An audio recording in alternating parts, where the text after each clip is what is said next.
Hello friends, good morning to all. आज हम start कर रहे हैं CHO स्पेशल क्लास के अंदर एक और नया सब्जेक्ट, जहाँ से एग्ज़ाम के अंदर MCQ आपसे पूछे जाते हैं। जब आप कम्युनिटी हेल्थ ऑफिसर नर्सिंग बन कर के सब सेंटर के ऊपर जब पोस्टेड होंगे तो आपके पास सिर्फ एडल्ट मरीज़ नहीं आएंगे, आपके पास जो है बच्चे भी आएंगे। तो जो है बच्चों वाला जो सब्जेक्ट है ये भी बहुत इंपॉर्टेंट है, यहाँ से भी बहुत सारे MCQ एग्ज़ाम के अंदर पूछे जा सकते हैं। तो जो है आज हम स्टार्ट कर रहे हैं पीडियाट्रिक नर्सिंग। इसको दूसरा नाम इसका क्या है, चाइल्ड हेल्थ नर्सिंग जिसको बोला जाता है। आपका जो कम्युनिटी हेल्थ नर्सिंग का सिलेबस है उसके अंदर इसका नाम क्या दे रखा है, चाइल्ड हेल्थ नर्सिंग।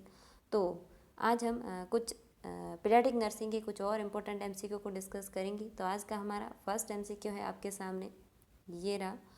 ग्रोथ का क्या मीनिंग होता है ये आपको बताना है। जैसे ही बच्चा 9 मंथ की जर्नी कंप्लीट करने के बाद में जन्म लेता है, इस एनवायरनमेंट में आता है, उसी दिन से हमारा ये सब्जेक्ट स्टार्ट होता है जिसका नाम है child health nursing, paediatric nursing start होती है। तो आपको पूछा है जो इसका फर्स्ट चैप्टर है ग्रोथ एंड डेवलपमेंट, वहीं से ये MCQ है। ग्रोथ का क्या मीनिंग होता है? ऑप्शन ए कह रहा है इंक्रीज वॉल साइज, यानी कि उसकी बॉडी की पूरी साइज बढ़ रही है, वो ग्रोथ है। ऑप्शन बी कह रहा है फंक्शनल मैच्योरेशन, बच्चे के अंदर काम करने की स्किल आ रही है, वो ग्रोथ है। ऑप्शन सी है इंक्रीज इन इंटेलेक्चुअल स्किल, बच्चा जो है माइंड से इंटेलिजेंट हो रहा है, वो उसकी ग्रोथ है। ऑप्शन डी कह रहा है ऑल, इसका क्या है, सारा ही जवाब है। तो आपको इसका सही जवाब देना है। कुछ लोग जो है बिल्कुल सही जवाब दे रहे हैं, option A is the correct answer. Growth का क्या मीनिंग है, इंक्रीज द सेल साइज। जब भी फिजिकल मैच्योरेशन होगा तो हम किसकी बात करेंगे, ग्रोथ की। जब भी फिजिकल मैच्योरेशन स्टार्ट होता है तो उस चीज़ को अपन क्या बोलेंगे, ग्रोथ बोलेंगे। बच्चे की सेल की साइज़ बढ़ रही है, सेल का डिवीज़न हो रहा है, उसका हाइट बढ़ रहा है, उसका वेट बढ़ रहा है, वो क्या है, उसकी ग्रोथ है। लेकिन दूसरा नाम जो डेवलपमेंट है उसकी मीनिंग जो है ऑप्शन बी और सी के अंदर लिखी है। ऑप्शन बी में लिखा है फंक्शनल मैच्योरेशन और इंक्रीज इन इंटेलेक्चुअल स्किल।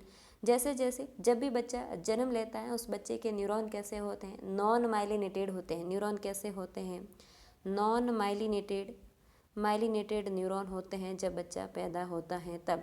इसीलिए बच्चा जो है खड़ा नहीं हो सकता, चल नहीं सकता। जैसे जैसे उसके न्यूरॉन का जो है मैच्योरेशन होगा उस बच्चे के अंदर सारी स्किल धीरे धीरे डेवलप होती हैं। एज के साथ में उस बच्चे के अंदर खेलना कूदना दौड़ना भागना बैठना सब स्टार्ट होता है। लेकिन एट बर्थ बच्चा कैसा रहता है, नॉन माइलिनेटेड रहता है। इसीलिए इस बच्चे के अंदर कुछ रिफ्लेक्सेस होते हैं, कुछ जो है चीज़ें रहती हैं, वो क्या करते हैं, बच्चे के इन्वायरमेंट में सर्वाइव करने के लिए उसका हेल्प करते हैं। मेनली कौन करते हैं, रिफ्लेक्सेस उसकी हेल्प करते हैं। तो जो है न्यूरॉन का माइलिनेटेड होना, बच्चे के अंदर इंटेलेक्चुअल पावर बढ़ना, बच्चे के अंदर काम करने की स्किल आना, ये क्या है, बच्चे का डेवलपमेंट है। और बच्चे की फिजिकल मैच्योरेशन को हम क्या बोलते हैं, ग्रोथ बोलते हैं। तो अपना A is the correct answer. Next MCQ है अपना, बच्चे की ग्रोथ एंड डेवलपमेंट को प्रभावित करने वाले कारक कौन से हैं। बच्चे का ग्रोथ हो रहा है और डेवलपमेंट हो रहा है, उसको प्रभावित करने वाले कारक कौन से हैं वो आपको बताने हैं। Option A heredity, option B है रेसेस, ऑप्शन सी है न्यूट्रिशन और ऑप्शन डी है ऑल ऑफ दी अबो। तो कुछ लोग जो है बिल्कुल सही जवाब दे रहे हैं। आप लोगों को साथ साथ में जवाब देते रहना है। जवाब देने से आपके अंदर कॉन्फिडेंस आता है, आपको कंटिन्यू क्लास के अंदर जवाब देते रहना है। अगर आपको कोई चीज़ आ रही है तो आप ज़रूर कमेंट के अंदर उसको एक्सप्लेन करें। इससे क्या होगा, आपके चीज़ माइंड के अंदर हर चीज़ की परमानेंसी आती है।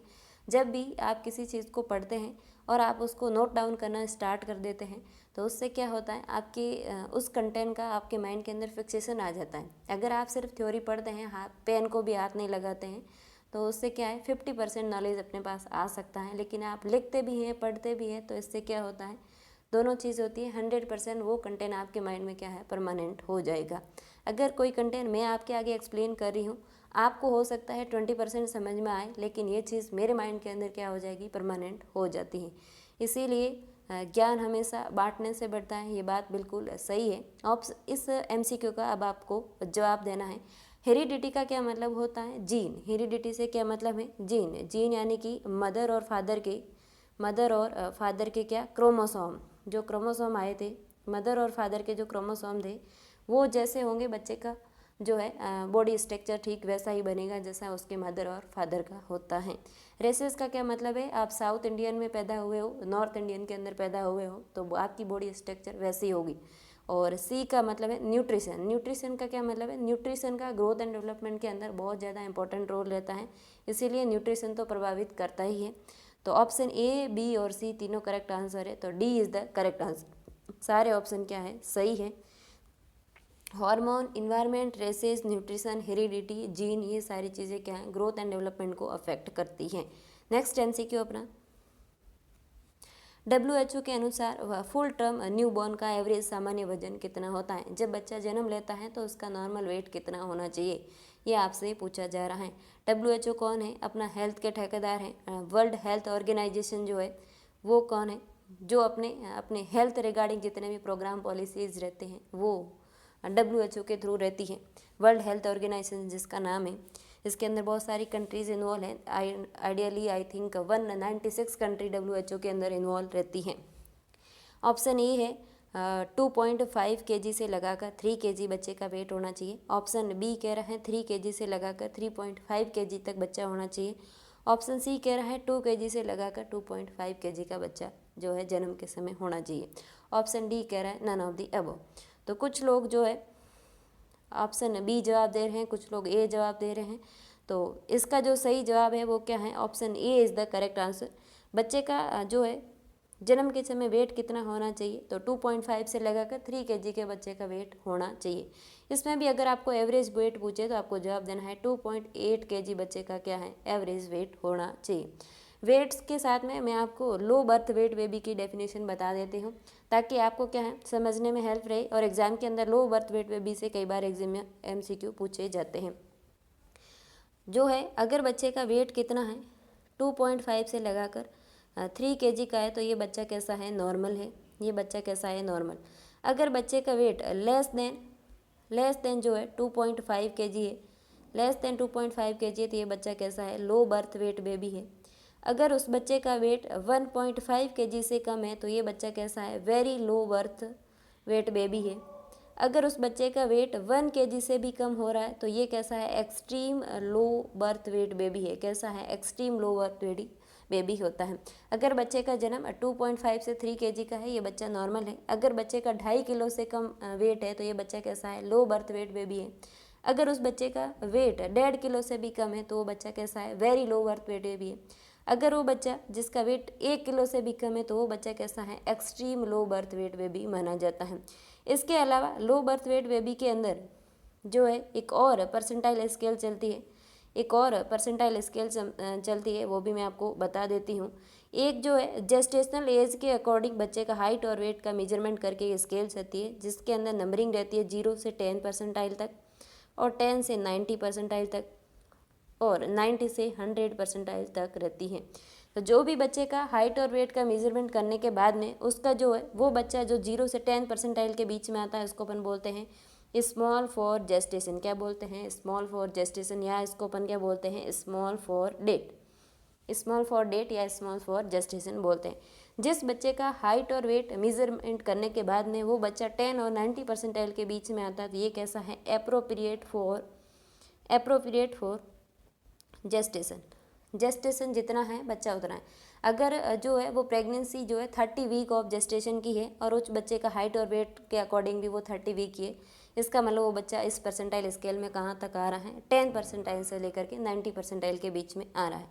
अगर कोई बच्चे का हाइट और वेट मेजरमेंट करने के बाद में जो है 90 परसेंटाइल से लेकर के 100 परसेंटाइल के बीच में आ रहा है, इसको अपन बोलते हैं लार्ज फॉर जेस्टेशन एज बोलते हैं। जो बच्चा मान लो प्रेगनेंसी 30 वीक की है और उस बच्चे का हाइट और वेट मेजरमेंट करने से जो अपने को लग रहा है कि ये तो बच्चा 34 वीक जैसा लग रहा है, तो क्या है, वो बच्चा कैसा है, लार्ज फॉर जेस्टेशन है। जो 10 परसेंटाइल से 90 परसेंटाइल के बीच में आ रहा है वो अप्रोप्रिएट फॉर जेस्टेशन है, और जो 0 से 10 परसेंटाइल के बीच में आ रहा है वो कैसा है, स्मॉल फॉर जेस्टेशन एज होता है। तो लो बर्थ वेट बेबी की डेफिनेशन, वेट, ये सब चीज़ें आपको याद रखनी है। इसके अलावा वेट से क्या MCQ बन सकते हैं, वो बन सकते हैं, एग्ज़ाम में कई बार पूछा जाता है कि बच्चे का वेट डबल कब होता है, आपको जवाब देना है 6 मंथ में बच्चे का वेट जन्म का डबल हो जाता है। अगर आपको पूछे ट्रिपल कब होता है, आपको जवाब देना है 1 ईयर पे ट्रिपल हो जाता है। 1 ईयर पे कैसा हो जाता है, ट्रिपल। 6 मंथ पे क्या हो जाता है, डबल। और 2 ईयर पे कितना हो जाता है, 4 टाइम। कितना हो जाता है, 4 टाइम। और 3 ईयर पे कितना हो जाता है, 5 टाइम। और 7 ईयर पे कितना हो जाता है 7 टाइम, और 10 ईयर पे कितना हो जाता है 10 टाइम। इतना आपको याद रहे नहीं रहे, आपको 2 ईयर तक 2 साल तक का आपको याद रखना है। 6 मंथ में बच्चे का वेट जन्म का डबल हो जाता है, और 1 ईयर पे बच्चे का वेट जो है ट्रिपल हो जाता है, और 2 ईयर पे बच्चे का जो है वेट 4 टाइम्स हो जाता है। ये चीज़ भी आपको ध्यान रखनी है। इसके अलावा वेट को मेजरमेंट करने के लिए जो स्केल यूज़ की जाती है, एक होता है बीम बैलेंस। क्या होता है?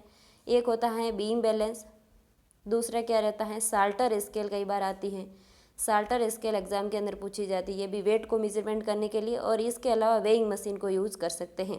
Weighing machine, beam balance, Salter scale, और वेइंग मशीन से, साल्टर स्केल से और बीम बैलेंस से बच्चे का वेट मेजरमेंट कर सकते हैं। नेक्स्ट MCQ अपना, न्यूबॉर्न बेबी का जन्म से 10 दिन तक वजन कैसा रहता है? घटता है, बढ़ता है, कोई परिवर्तन नहीं होता है, नन ऑफ दी अबव। जब भी बच्चा जन्म लेता है, जब भी कोई नया बच्चा जन्म लेता है, तो उससे पहले 9 मंथ की उस जर्नी के अंदर बच्चे को अपने खुद के एफर्ट्स नहीं लगाने होते हैं। उसकी मदर, उसका प्लेसेंटा उसकी हेल्प कर रहे होते हैं, तो उस बच्चे का काम सिर्फ सोते रहना होता है। जैसे ही बच्चा 9 मंथ कंप्लीट करके बाहर आता है, तो इन्वायरमेंट के अंदर एडजस्टमेंट करने के लिए बच्चे को खुद के एफर्ट्स लगाने पड़ते हैं। क्या होता है? बच्चे को खुद के एफर्ट्स लगाने पड़ते हैं। इसीलिए जब भी मेहनत करनी पड़ती है, तब क्या होता है? वेट क्या होता है? घटता है। जब भी मेहनत करनी पड़े तो वेट क्या होता है? घटता है। इसीलिए इस बच्चे का भी वेट क्या करेगा? घटेगा, बढ़ेगा नहीं, घटेगा। तो option A is the correct answer. इसके अलावा क्या कारण रहता है कि बच्चे का वेट लॉस होता है?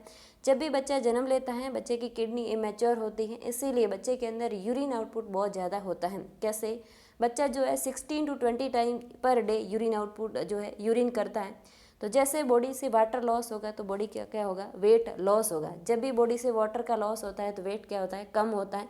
ये भी एक कारण है। बाकी आपको सिंगल लाइन में जवाब देना पड़े कि वेट क्यों घटता है, तो आपको जवाब देना है बच्चे को एनवायरनमेंट में एडजस्टमेंट करना पड़ता है खुद के सर्वाइवल के लिए, इसीलिए बच्चे का वेट क्या होता है? कम होता है। 0 से लगाकर 7 डे तक बच्चे का वेट लगातार कम होता है। कितना कम होता है? 10 परसेंटाइल कम हो जाता है। 8वें दिन, 9वें दिन और 10वें दिन बच्चा क्या कर देता है? अपना वेट को रीगेन कर लेता है। और जिस दिन बच्चा पैदा हुआ उस बच्चे का वेट 2.5 kg था, तो 10वें दिन भी उस बच्चे का वेट कितना होगा? 2.5 kg होगा। लेकिन 0 से 7 दिन तक लगातार बच्चे का वेट लॉस होता है। ये चीज़ आपको ध्यान रखनी है। नेक्स्ट MCQ अपना,